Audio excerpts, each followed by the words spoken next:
प्यारे बच्चों, आप सभी का स्वागत है आपका अपना YouTube channel Ajay education hub. मैं अजय कुमार आज शॉर्ट्स एंड इंडिसेस के टाइप 4 सवाल के नेचर 2 सवाल का हल कराएंगे। इस तरह का सवाल हमेशा एग्जाम में पूछता है और ये उलझाऊ क्वेश्चन होता है, लेकिन इसे शॉर्ट ट्रिक से आसानी से बनाएंगे। क्वेश्चन की ओर चलते हैं। x बराबर y का पावर a और फिर y बराबर z का पावर b और z बराबर x का पावर c हो तो a b c का मान क्या है, यह मालूम करना है। तो जब भी ऐसा सवाल दे तो एक स्टेप उठा लेंगे। x का पावर x बराबर y का पावर a। अब y के जगह पर हम ये z का पावर b रख देंगे। क्या रखेंगे? y के जगह पर z का पावर b और इसका पावर कितना है a, और फिर z के जगह पर x वाला रखेंगे तो x का पावर c और इसका पावर कितना था b और फिर इसका पावर कितना था a, यानी x बराबर क्या हो जाएगा, ऊपर पावर आपस में गुना हो जाएगा a b c, और इधर x का पावर कितना है 1 है। ये बराबर का रिलेशन है, तो ये जो आधार बराबर तो घात को बराबर कर लेंगे तो a1 बराबर क्या हो जाएगा a b c, यानी a b c का मान कितना आ गया 1 आ गया। आइए इस सवाल को बनाते हैं। इसमें दिया है 3 का पावर x बराबर 5 का पावर y बराबर 45 का पावर z। तो कह रहा है कि इसमें x y और z में क्या रिलेशन है यह मालूम करना है। तो जब भी ऐसा सवाल दे इससे पहले k मान लेंगे, k के रूप में मान निकालेंगे। ये 3x बराबर k, यहाँ पे अगर 3 और फिर क्या हो जाएगा k का मान क्या हो जाएगा 1/x।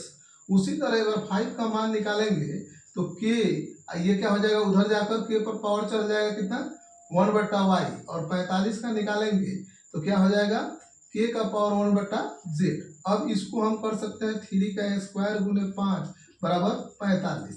ये हो जाएगा 9 और 9 में 5 से गुना करेंगे तो क्या हो जाएगा 45। अब 3 के जगह पर हम k वाला मान रखेंगे। k 1/x है तो 2 से गुना कर देंगे तो 2 बटा क्या हो जाएगा x गुने 5 के जगह पर k का पावर 1/y बराबर ये 45 k का पावर 1/z। अब आपस में ये आधार k हो जाएगा, ये प्लस कर जाएगा तो 2/x प्लस 1/y बराबर 1/z। इस तरह एक्स वाई के बीच में ये रिलेशन आ गया। आइए इस सवाल को बनाते हैं। यहाँ पे दिया गया है इतना, तो कह रहा है कि जब इतना दिया गया है तो इसका मान क्या होगा। तो पहले हम b का पावर क्या कर लेंगे, पहले इसको उठा लेते हैं। क्या करेंगे, b का पावर y इंटू सी बराबर क्या हो गया 1 हो गया।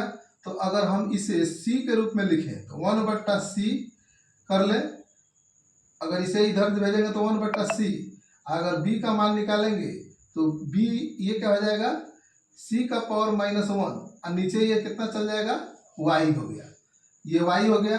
अब c के जगह पर फिर निकालेंगे a के रूप में तो ये क्या हो जाएगा, c का मान a के रूप में अगर रखेंगे तो यहाँ पे क्या हो जाएगा a का पावर -1 और फिर इसका पावर क्या हो जाएगा z, और फिर इससे गुना करेंगे तो 1 इतना, तो माइनस माइनस ये प्लस हो जाएगा तो a का पावर क्या हो जाएगा, a का पावर हो जाएगा yz, a का पावर yz हो गया। अब इस पहला टर्म को उठा लेंगे, a का पावर x इंटू b बराबर 1 दिया गया है।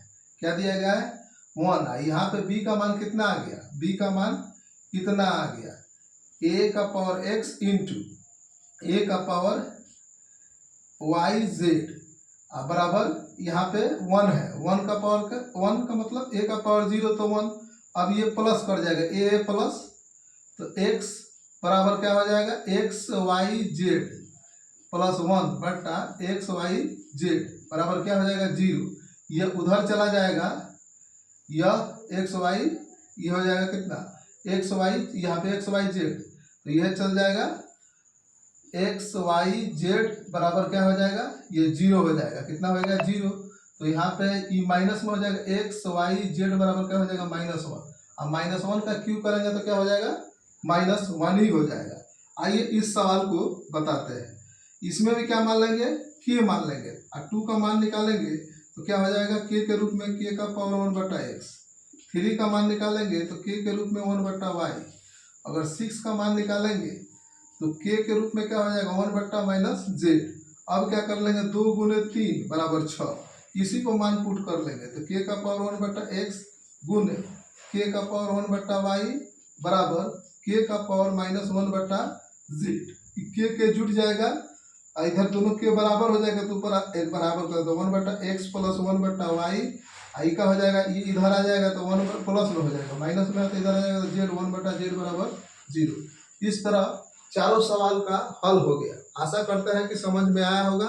नहीं समझ में आया होगा तो कमेंट बॉक्स में लिखिएगा। जो दिक्कत होगा इसे बारी बारी से वीडियो बना देंगे। फिर मिलेंगे नेक्स्ट वीडियो में, तब तक के लिए जय हिंद।